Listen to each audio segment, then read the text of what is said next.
প্রায় ৪৮ ঘন্টা কাটতে চলল, এখনও অধরা অভিযুক্ত। প্রতিবাদে হাতে প্ল্যাকার্ড নিয়ে অভিযুক্তদের গ্রেপ্তারের দাবিতে মুখর এলাকার মহিলারা। দুর্গাপুরে কোক ওভেন থানার অন্তর্গত উড ইন্ডাস্ট্রি এলাকার দাসপাড়া অঞ্চল। বৃহস্পতিবার বিকেলে বছর 12 ষষ্ঠ শ্রেণীর ছাত্র সুরজ প্রসাদ সাইকেলে করে বাড়ি ফেরার পথে রাস্তার ওপরে শুকোতে দেওয়া জ্বালানি গুল তার সাইকেলের চাকা চলে যায়, ভেঙে যায় ওই গুলগুলি। এরপরই প্রতিবেশী এক দম্পতি সবার সামনে চরম অপমান করে।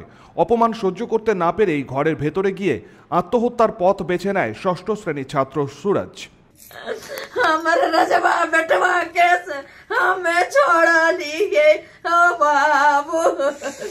অভিযুক্ত দম্পতির গ্রেপ্তারের দাবিতে এবং উপযুক্ত শাস্তির দাবিতে শনিবার সকালে বিক্ষোভ দেখালো এলাকার স্থানীয় মহিলারা।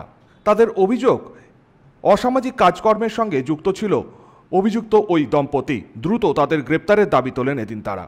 ওইখানে মদ বন্ধ করুন, তারপরে রাস্তা ক্লিয়ার চাই। আজকে ছেলেগুলো বাইক নিয়ে যাচ্ছে, ছেলেগুলো আসছে বলে কি মা রাস্তার মধ্যে তো বসে থাকে, যদি লেগে যাবে তো উল্টা ছেলেদেরকে ফাঁসিয়ে দিবে। হ্যাঁ, ওখানে মদ বিক্রি করে, মদের দোকানটা এখানে বন্ধ করে। হ্যাঁ, ঘরে শান্তি হয়ে যাচ্ছে। তারপরে গুল এখানে দিয়ে দিচ্ছে রাস্তার মধ্যে। বাচ্চাটা পরীক্ষা দিয়ে আসছিল, একটা গুল ভেঙে গেছে। ওর জন্য মা এসেছিল, কি দরকার ছিল আসবার, ওটার জন্য ওর মাটা আমি জানি না, আমার বাড়ি ওইদিকে, লেকিন আবার হাল্লা হলো তা আমরা এলাম। এমনি ঘটনা হয়েছে, আমরা এলাম। সব গোটা মচিপাড়া নাম আছে, লেকিন গম চাল নিয়ে আসবে, রাস্তার মধ্যে দাঁড়িয়ে থাকবে। আমার মেয়ে বলবে দিদি তরুণ, দিদা তরুণ, তাও করবে না, রাস্তার মধ্যে দাঁড়িয়ে থাকবে।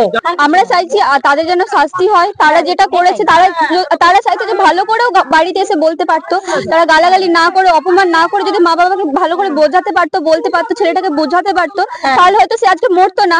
আর আজকে মরেছে তাদের কারণ হচ্ছে তাদের ভাষার কারণে। তারা যদি ভাষাটা ঠিক করতো, এই যে এখানে রাস্তাতে যেখানে গুল দিয়েছে সেখানে সবসময় তাদের আড্ডাই চলে। কোনো মেয়ে পেরিয়ে যাবে, মা পেরিয়ে যাবে, কাউকে মানে না। আমরা যদি পেরিয়ে যাই তো এমন ভাষায় গালাগাল দেবে যেটা শুনতেও খারাপ লাগে। আমরা চাইছি যেন তারা শাস্তি পায়, আর এই রাস্তার মধ্যে গালাগালি আরে যাতে কোনো ধরনের না হয়। আর যে কোনো যদি কোনো অসুবিধা হয়, যদি ভালো করে এসে বাড়িতে এসে বলে যায় যে এরকম হয়েছে, আপনারা ঠিক করুন, আপনার ছেলেকে বোঝান। ওরা ভালো করেও যদি বলে যেত তাহলে এই ঘটনাটা ঘটতো না। দুর্গাপুর থেকে সনাতন গড়াইয়ের রিপোর্ট, 99 নিউজ বাংলা।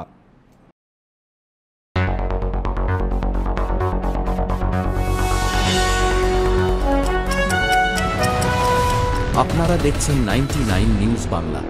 বদলাবো আমরা।